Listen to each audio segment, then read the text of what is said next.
On today's episode of Abounding and Alive, I am back with Mr. Kyle Miller to discuss what being a narcissistic abuse recovery coach actually is, and for you to find out how you can get help from him.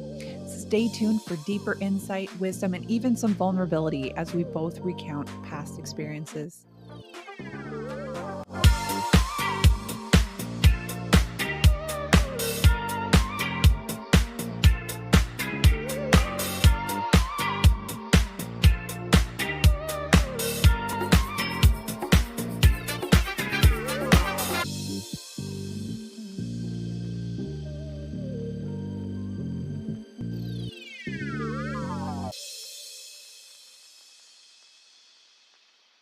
Good morning, everybody. Welcome back to Abounding and Alive podcast. I'm your host, Becky Turner, and I am here for part 2 with Mr. Kyle Miller. Now, if you tuned in last week, you got to hear our conversation, just slightly going into what he does, but we really didn't go broad into that. So Kyle is a coach that focuses on narcissistic abuse recovery. Now, that's a big mouthful to say, so I'm just going to let him come in and say everything about it. Welcome back. Thank you. Really excited for this conversation. Me too. I don't want to undersell what you do. And so that's why I kept my intro very short for you, because I would much rather you tell everybody about what it is that you do. It's very simple in a lot of ways, and it's much harder to explain. Really, a lot of what I do, especially in the beginning with clients, if they've gone through narcissistic abuse, a lot of what we're focused on is on what they did, all of the abuse, all of the things that happened, which is really important to work through. But it's only really important and really helpful until it's no longer helpful. And then we need to bring them back into themselves, really come back into you, and not in a way that is blaming or shaming, but how did I end up in this relationship?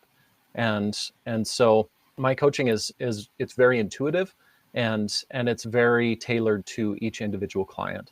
And most of them really just look like a conversation, just like what we're having. So I may interrupt a little bit more, but a lot of times it's just a conversation, and then you will say something and I'll go, oh, that thing right there that you just said, or the way that you said it, the way that you were talking about yourself or a situation. It's a lot of things like that, which most of them come from our subconscious mind. Right. And so it's very hard for us to pick up on them. And it is the same for me. There's a lot of stuff that comes out of my mouth. I am sure that if another coach was sitting with me, they would go, oh, whoa, right there. That You've got some blind spots, Kyle. Yeah. So that's, I guess, kind of in a nutshell, the way that looks. I was loosely trained in what is kind of loosely based on CBT, cognitive behavioral therapy. And so that was kind of the basis of my coach training. But I've been studying personal development for almost 20 years. And so probably 30,000 plus hours of audiobooks and podcasts, and then all the YouTube and all the physical books and everything else. So I have a lot of understanding of so many different things, and all the way from the woo-woo and the spiritual and all of those things to a lot of the neuroscience and in flow and a lot of understanding of all kinds of different things. And I wouldn't say that I'm necessarily an expert in any one or particular of those things, but I've put a lot of the pieces together for myself. And a lot of what I did when I was going through all of my healing journey is it was so hard for me to get help, which is a blessing now for my clients and anybody else that I work with, because a lot of what it was is I'm sure this is a misunderstanding. I'm sure you just need to go have a conversation with your wife. This is all just something that you're not understanding here. Right. And so a lot of that was based around, and even with the counselors and the coaches that were helpful-ish kind of, what I had to do was I had to basically figure out, how do I present this issue that I'm struggling with to them in a way that they can help me work through it. Mhm. So with my clients, they don't have to do that. And I'm grateful in a lot of ways that I had so much difficulty in Mhm. getting help and support because it really taught me a lot of understanding about shame and judgment and all of those things, and a lot of things that most people wouldn't even think about when they say, oh, well, you need to get over it, or you need to stay busy, Mhm. or things like that, which could be helpful in situations, but usually are much more harmful. Right. And they don't realize when they say those things how hurtful it is for people that have gone through this experience or any other abuse. Right. Now, do you think that there is some sort of stigma, number one, for men getting help in general, but two, men being the victims of narcissistic abuse compared to women? I mean, I feel like as society, we expect a man being the narcissist, the female being the victim. But, what about when roles are reversed, like in your case? Yeah. Yeah, it's there's a lot of narcissists on both sides, but it seems like more often the men are more likely to be outwardly or overt narcissists. So Hmm. these are the big, bold, loud, I'm the best, Right. and I can go trample on other people. Whereas women are more likely, I think. I'm not sold necessarily on the numbers or anything like that, but they are more likely to be covert or vulnerable narcissists. Oh, So interesting. they're yeah, so they're the victim. And not Mm. to say that there's not a lot of men that also do the same thing, but the abuse looks a lot different. It's harder to pick up on because it's not this outward loud thing where I'm being abusive to you. It's a much more covert way where it's like, I didn't say that you couldn't go see your friends or that you couldn't go do these things, except there were little things that happened in the relationship, and you knew that there was going to be, hell to pay, I mean, for lack of a better term, if you went and did whatever it was, or you didn't do what they said, or it's just little guilt trips Right. and things like that, which are much harder to pick up on because there's not, and I think with most narcissistic abuse, emotional abuse, it's not this one thing that happened. And I think with a lot of coaches, with therapists, with a lot of people, they look at, okay, what's this one thing that happened? You point to that, we'll talk through that thing, Hmm. and then what was your role in this? And that's really good to get to after we have acknowledged the abuse that went on. Yes. If we don't get to that acknowledgement first, then it just feels like our experience is being dismissed, and Mm. we're just need to cover that up and just stuff that away, and then we take accountability for what we did. And so without that missing piece of the acknowledgement of what actually happened, and most emotional abuse is not this one thing. It's this thing and this thing and this thing and this thing and this thing and this thing and this thing and maybe a dozen more that are all strung together. And when you Hmm. put all those together, that's what the abuse looks like. So there's not one specific thing that happens, which makes it so incredibly confusing and really hard to root out. Because if we look at most any of the situations, we could explain those away. And so can they, which is how Right. they continue to abuse Yeah, us. I acted this way because of this. It's Yeah. causal. It's Yep. you did A, so I did B, Yep. which really places the blame on you. But Yep. you take Yeah. A out of the situation, is B still happening? Yeah. Probably. That's probably a clear-cut sign that, the emotional abuse is there or narcissistic personality is there or Hmm. whatever. Yeah. Now, do you think people can change? Like, let's say someone is a narcissist. Do you think that they can change that? Or is that something they're born with and it stays? They're not born with it. From everything that I understand, they're not born with it. It's This is learned. something that's developed in childhood, and Mm, usually through some sort of abuse or neglect. right. And neglect is abuse very much as other abuse is. But yeah, it's something that is developed. Most narcissists are unwilling to ever be accountable for Hmm. anything in their lives. And without any accountability, there is no hope for any change. And this doesn't mean that, oh my gosh, I got caught for doing whatever, so I'm sorry that it made you feel that way, and I'll work on changing this. There's so many layers of what they would kind of half-hearted apologies or half-hearted accountability. Mm-hmm.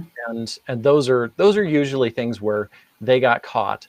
And there's also the narcissists, of course, that they will not take any. You can show them the proof, and they'll say, I didn't do that. You're crazy. Why are you, of course, then redirection and deflection back onto you. Why are you going through my phone? Or why did you record me? Or why did you screenshot? You're the bad guy for looking at my phone, even though I was hiding stuff on my phone. Yeah. Yes. Even though I was talking to my other girlfriends. Yes. My other family. Now, the word gaslight comes up a lot lately. I'd never heard it until a few years ago. Although if you go back, like you watch old TV shows, the word gaslight is on there. So it's a common phrase. I just never heard it till a few years ago. Yep. Explain that to me, because I think that's fairly relevant in this situation. And it's another, unfortunately, so many of these terms have come out, and then they have just gone through the mess of misuse. And so a lot of people equate lying to gaslighting, and that is not actually accurate. So and I can give an example of one thing that I went through. There was a situation when I was married, and I'd come home, and daughter had asked for my help, and I said, wait, maybe we can talk about it. This whole conversation went on that, why is it that you guys all get to treat me like crap all the time? And then all of a sudden, when you need my help, I'm supposed to drop everything and help you. Immediately, my then wife said, who is she supposed to ask for help? And I was like, well, I didn't say I wouldn't help her. I asked the question, why is it that you get to treat me this way all the time, and then I'm supposed to immediately drop everything and help you? And this went back and forth multiple times, and I finally said, I'm so sorry that I'm sensitive and I get my feelings hurt, but this isn't, and I started to finish the sentence, and she said, well, boo-hoo effing BS. And she did not say the abbreviation of that. She full on said it out loud. So I just left. And a few weeks later, we went out and had a conversation, and we were talking through, and I said, my feelings were really hurt in this whole thing. And she said, I had no idea that your feelings were hurt. And at the moment, I was not, because memory is a big thing that we end up losing in these relationships. It's painful. It's a trauma response, and so we end up losing a lot of memory and things. So really, what happened in that conversation is I ended up apologizing. Well, I'm sorry that I guess I didn't realize that I didn't say. You weren't more clear in sharing your feelings. Yeah. So now you've become the bad guy. Yeah. That is gaslighting. That is a prime example. And I didn't have the wherewithal in that moment, in that heated conversation, to go, wait a minute, I said that, and you completely dismissed my feelings. Right. And so that's a big thing that a lot of people go through. Gaslighting is a huge thing, but it is not lying. It's not lying. Interesting. So the example that you gave before, I'm mad at you because you went through my phone. Like, to me, is that gaslighting? Like, I have now flipped it around, and I'm now mad at you for looking through my phone, even though I'm the bad guy. Yeah, and so that definitely can be the differentiation, I think, is when it's something that causes us to question ourselves and our sanity and our reality. That's what. So it's not just oh, I didn't do this thing. It's doubling down. Then I didn't do that, and you're crazy for even thinking that I would do that. And how would you even know that actually happened? And what is wrong with you? And why are you always so paranoid? It's doubling down on everything in order to get us to question our own reality and our own sanity. And that's really what gaslighting is. It's not just the lie. So let me give you an example from Hmm. my life and tell me if Yeah. you think that this is gaslighting or not, because I've been on the fence with it. I am really trying to be vulnerable these days, Hmm. trying to Yeah. be exposing how I'm feeling instead of hiding it, because like realistically, I don't want to get sick again. And I feel like when I share what makes me upset, it is not well received because up until this point, I've never shared feelings like that before. Hmm. It's not that they weren't there, they were just hidden. So Hmm. is that gaslighting? It definitely can be. Mm-hmm. And I want to clarify also that it's not just narcissists that gaslight people. Mm. Fearful avoidance they're famous for doing this as well. I think probably dismissive avoidance, but other people will gaslight you, and some people unknowingly will gaslight you. So that it's not their intention. They don't remember what happened exactly right, or they don't remember some of the details, and so they'll double down and go, wait a minute, no, that isn't what happened. That definitely can be gaslighting as well. But I think a lot of times if we are questioning our reality and our sanity, then there is a high potential that it's gaslighting. I've And actually got a good scenario that happened very recently. So I mhm, booked this venue for an event that I'm on the admin of and I host. mhm, And I booked this venue months in advance, like 3, 4 months in advance. mhm, It was great. I took a video. I sent a video and pictures of me talking to the rest of the admin, letting them know about the space mhm, that I've rented. I physically was at this place with the coordinator of this mhm, event place, mhm, uh, booking it. We show up that day, another party is there, and I mm, can't get a hold of this coordinator. And all of the staff was like, no, no, this is what's booked. We don't even know what your name is. mhm, And then they put us in this horrible other venue they had that mm, didn't work. No microphone, no seats, only mhm, X amount of tables set up, mixed in. It was at a mhm. golf course, so mixed into men's golf night. This is a women's charity Oh, event, mixed into men's golf night. Praise the Lord, it was pouring rain that night because not a lot of men showed up during Oilers playoffs also. So mm, like it was terrible. And I'm talking to the staff and I'm like, this is not what I had planned. And mhm, they said, actually, I just talked to the owner and she said that's what you planned, that you booked with her. She never told you you were allowed to have such and such space. And I was like, that's not true. And then they pulled up the original email that I had with her mhm, before ever meeting her in person. There was mhm, an email that said, no, sorry, that space is not available that day, but come in anyway and we can chat about future dates. And when I got there, she said, actually, that date is available. Sure, you can absolutely have it. And mm, so, yeah, I just mm. thought, like, to have your staff tell me Yep. that it was my fault. Oh, also, I said, where's our microphone? Like, the whole reason I booked this place is because you have an AV system set up. Mhm. Yeah. She said, no, you were told to bring your own microphone. And I thought, oh my gosh, like I was so frustrated. And I Mm, contacted this woman back and I said, don't try to gaslight me with your staff mhm, who's not even a part of this. You didn't even show mhm. up. And that was like when you're talking about avoidant, Yeah. that's what I'm Yeah. thinking too. Like an avoidant Yeah. would be a Yeah. gaslighter because like it's easier to just, Mhm. put the blame on you and then not Put the show blame up on for you. it. Yeah. Yeah, absolutely. Yeah, and I think that is definitely, because it's then causing you to question your own reality. Did I actually say this? Was I clear? Did Right. I? Yeah. Yeah. Yeah, that's a Well, luckily I'd definitely. made a video to send to my group after saying, hey guys, I'm at this place. Here it is. Take a look at it. We got it for this time to this time. This is what it includes. Mhm. And there was snow in the background. So it's like you can't deny from May. There's no snow in May. So it's not Yeah. like I made up this video. Yeah. So, but anyway, Yeah. sorry, that's Well, totally an aside here. and it's perfect too, because even in talking about it, you're like, I okay, I did this, I did the video, I had the communication before, there's still the thoughts in your mind about, okay, was everything clear?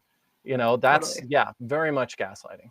Yeah, I definitely went back and I was like, how did I mess this up so bad? And I was like, no, I Yep. didn't. I swear I Yep. didn't mess this up. But Yeah. yeah, I feel like I've gone through a lot of these situations in my life where for people it's easier just to pretend Yep. like you did something wrong and not them, which Yeah. is really, really hard on the self-esteem, honestly. So much. Yeah, it is. It's a brutal thing for us to go through. Hmm. And it goes a lot in, in society right now. Nobody wants to be accountable for anything, and we Nobody. want to avoid all of the emotions. And I don't blame people. I Hmm. do too, Yeah, of course. Emotions are painful. They're Yeah. hard. Yeah. It's hard to work through all the things. It's So, interesting that you say that it's a trauma response to mhm, forget, for your memory to lapse a yeah. little bit. It kind of reminds me of like childbirth. Childbirth is like the worst Mhm, experience, and yet women continuously do it because they almost forget. Like as soon as that baby's out mhm, and born, they forget how bad it was. They mhm, get pregnant again, and then they go, "Oh crap!" It's mhm. because that trauma response. Your body's like, "Nope." Yeah. And so I find over these last X amount of years, not even these last two, but X amount of years, that I've been blocking stuff out. Now that I'm like actively trying to recover these memories, it is tough. People will Mhm, say things about my kids when they're little, and I'm like, no, I got nothing. yeah. And it's like, where did those memories go? They're in there, they're Yeah. hidden, but because Yep. my body was trying to protect itself, or my Mhm. brain, or psyche, or soul, or whatever you want to call it, uh, yeah, those memories are locked away, and it's tough. It takes a while to open them up again. And it's sad because there's a lot of memories of my kids I would really love to have. So the problem here is I want these memories back, and I need to work Yeah. to get these memories back. Hmm. And that's usually not what the problem is. It's Right. it's usually all of the other trauma that we haven't worked through. And in a way, I mean, it makes sense because if you have any trauma that's associated with it, whether it's big T or little T trauma, Hmm. if you have any that's associated with any of those memories can bring back that traumatic situation. Your mind is like, nope, we're just going to block that out because it's not safe for us to feel all of those feelings again, and kind of in a way re-experience what the trauma was. I have a perfect example of that. So, since the breast cancer diagnosis, I've always been very open and Hmm. willing to talk to people about my experience, especially if they're going through it. You should never have to be alone through an experience like this. However, I think it was around May, probably this year, I was just feeling very overwhelmed, just in Hmm. general, in life, in all the things. Hmm. Again, working with an occupational therapist, trying to get back some life skills. She was saying, it's okay for you to tell people no. It's okay for you to not want to be everyone's go to for advice. And as someone Yeah. who's always taken on everyone's problems, that was very Yep. hard for me. And so in May, I had quite a few different people who were close to me who were experiencing breast cancer type symptoms, including one friend who was actually diagnosed. And so Hmm. she was coming to me with questions, and I was happy to help. But then I would see her message come in, and I would start to panic a little bit. And Mm. then another person came to me with their problems, and I just had to ignore the message. And then someone even closer to me and my family came to me and said that they were going through this. And it was like all of a sudden I just felt so overwhelmed. Hmm. And it took me right back. Like just when my friend was diagnosed with it, it took me right back to those early stages for me, navigating and everything. And for me, like I'm on the opposite end of it now. I Hmm. can say, like, oh, well, you should try this, this, and this, and you're going to be fine. Your body will beat it, whatever, Hmm. based on my experience. But I actually don't know if that's true because everybody is so different. I believe she is because she's such a fighter, but like, at that time, it was too much at once. And I felt Hmm. very overwhelmed in that. And it made me really sad because Hmm. it was like I really pride myself on being able to help people and being able to talk to people, especially about breast cancer. And then when a bunch of people came to me at once, I froze. I talk about this quite a bit. The difference between being kind and being nice, Mm, and a lot of us are all nice, and and that's great. But what we're not being is kind to ourselves. mm, And so we're not being kind to them because we don't actually say, I can't do this right now, and you need to get other support. And that, so okay, we avoided a situation, which is okay. I mean, mhm. because we don't, in reality, really, we don't owe anybody anything. No. And it's hard. It's hard, especially when we want to, I do what I do, although more healthfully now, but because I want to help people. Mhm. And so a lot of times, being kind and saying, I can't do this right now. And So you need to find other support, which is hard. And for a lot of people, they're trying to avoid everything, which is why they want to come dump it on you. So that is a very difficult situation for them and for you, because if you say, I can't do this right now, you need to reach out to somebody else who has the capacity to give you support, then they're going to feel like you know, almost like an attack. And a lot of avoidant people view that as an attack. So so if you say anything, any critique or criticism or anything other than what it is that they want, they feel is an attack on themselves. I understand why a lot of people would rather just ghost somebody or not respond. And so and I guess the big thing with that is no shame, no judgment. You know, we have too much of that. And okay, sure, maybe we could respond in the way that we want and explain, you know, I'm not in a situation right now. But we know that there's going to be fallout from that as well. Right. I ended up saying that to one of the people, like one was a relative, like I can't not help that person.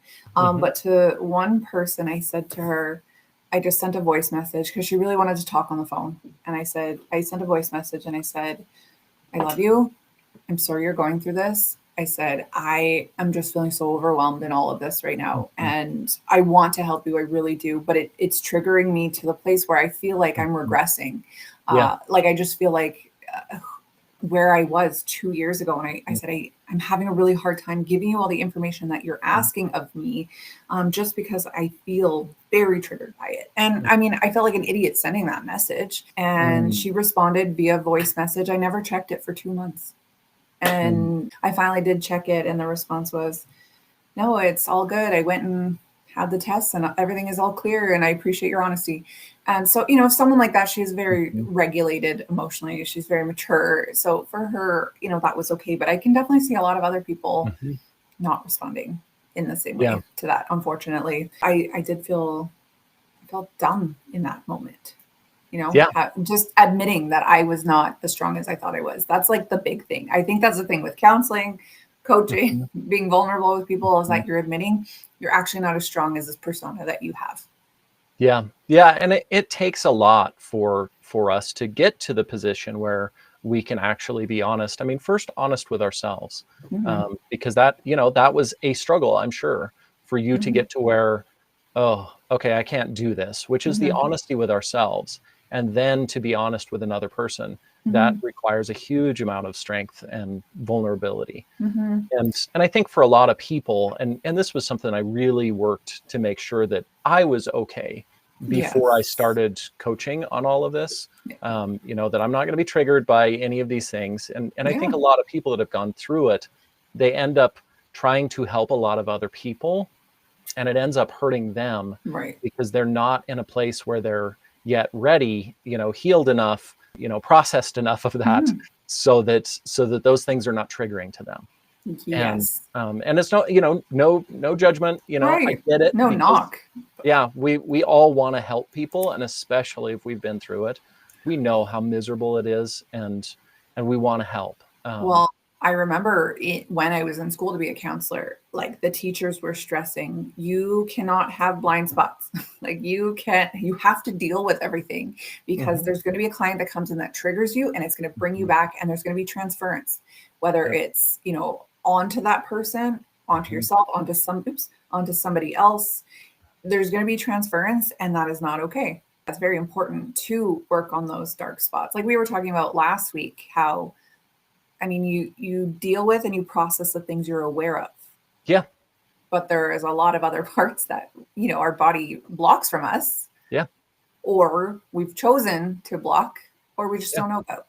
Yeah, we're just not aware. I mean, there's probably every week I have new awareness, if not every day, that, you know, oh, okay, this is why this is going on. This is why I'm doing this or avoiding this or any of those things. And I would love to say that at some point, which I don't know, and it gets better, but there's I think continually going to be those things. This is And why I find counseling and coaching so valuable, because number one, you're talking to an unbiased person. Realistically, it's like, it's different when you talk to your friend, because they yeah, know you, they love you, they care about you, they want the best for you. It's going to be biased. yeah, I actually have a girlfriend who I was like, girl, you need to see a counselor. And she was like, no, I was talking to my other best friend about it. And she said, like, I have me and you, and so I'm good. And I was like, I'm not qualified to deal with your crap. Like, straight up, I'm not qualified. She's one of my close friends, so like, I'm okay to say something like that to her. But that's why I find counseling and coaching so valuable, because you get to just express things to somebody, even in just this conversation, even in us right now, just recording a podcast. Like, I'm finding it very healing and cathartic just to, acknowledge some things, feel seen, feel heard, know I'm not alone.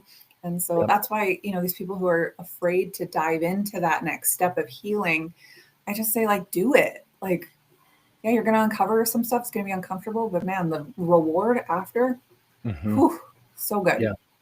Yeah. And I think one of the biggest things with that is being okay with going through however many people you need to go through in order to find somebody that's really good, that will support you.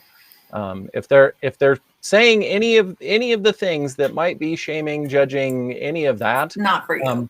Just go find somebody else. Yeah, the first time I ever went to couples therapy, it was with my first marriage. It was the one and only time we went. And it's a shame because, our marriage ended. We probably should have tried somebody else and given it a go. But we went to this one person and I expressed some concerns. And I'm thinking, like, well, I'm not the bad guy. He's the bad guy. But I don't know what was going on with that counselor. Anything that I said about my insecurities, she turned it into that, literally, that I was the bad guy for feeling that way. And I thought, like, I want there to be some sort of equality here, to be honest. Like, I want him to tell me what I'm doing and I'll tell him what he's doing and how we can deal with it accordingly. But it was literally like, oh, he did this. Why are you mad about it? That's a dumb thing to be mad about, is what she told me. And I thought, the issue is not what he's doing. The issue was the behavior behind it. Like, so we only went the one time and that was that. Yeah. If you have anybody that dismisses your feelings, no matter how ridiculous you or anyone else thinks that your feelings are, anyone that dismisses it, immediately end that. Yes. They are not qualified to probably be helping anybody. They probably have those blind spots. Like, they were probably in a relationship similar to the one that I had, where those situations came up, but they were the opposite person in that. And then they see it and then they react accordingly. And unfortunately, it's not unbiased. And so it doesn't, I don't know, it doesn't help the couple. All it's doing is affirming the one person who did one thing and not the other person who's feeling another thing. Well, and that's, I think, and on the show, the other day we were talking about, I reserve judgment on almost everything. I'm just not going to pick a side on any of this, no matter what. Let's stand from the outside and we can look in and pull it apart and look at it and talk about it without throwing anybody under the bus or shaming or judging. And I think the dangerous part about picking a side, like, let's say you are a couples coach or therapist, is like, everyone is hiding some degree of something. Not everyone comes in as like, I did this, and this was their response. No, they're going to be like, this was blah, blah, blah, blah, blah, that this person did, and I did nothing. I'm perfect. Like I said, I wanted to know that he was a bad guy. I wasn't the bad guy, but like, what was my part in that? And so when you choose as a clinician to pick a side, well, you're not actually basing it on full fact. You're basing it on like a little snippet of information that you have. And almost nothing is ever one way or the other. No. We are never the whole problem. No. In a relationship, and we are never completely innocent. I mean, that's on any situation. Right. And so anybody that ever leans towards that, they're really not helping. Because and not in a way where we need to shame or judge anybody. I talk about this a lot because it is probably the number one biggest thing that we all do to ourselves, Mhm. and toxic relationships do it. Even healthy relationships, there is an element of that, which is like, okay, let's work through this here so that we're not throwing, metaphorically bricks at each other, Right. because that's not helpful or That's healthy. what every couple session I've been to feels like. I'm like, I haven't found the right person to help mediate that. And it's not like I want to throw bricks at my partner by Yeah, any yeah, means. Like, he doesn't yeah, yeah. deserve bricks thrown at him, but it's like, Yep. that's what it gets to. Like, you did this, so I did that. And it's like, I need somebody to Mhm. just be like, no, Like, okay, actually, yeah, let's look at what the actual issue is here. You're not yeah, the issue. You're not the issue. Like, we're addressing an issue here, which is yeah, other than. You guys are on the same team here. yeah, And then let's address the problem. The problem is not either one of you. The problem is whatever the situation is, and how each of you feel. yes. And so we can address that, but you're on the same team. You're on the same team. You're on So the same team. we Yes, don't need to fight against each other. We can fight against whatever this issue is, totally. and work through that.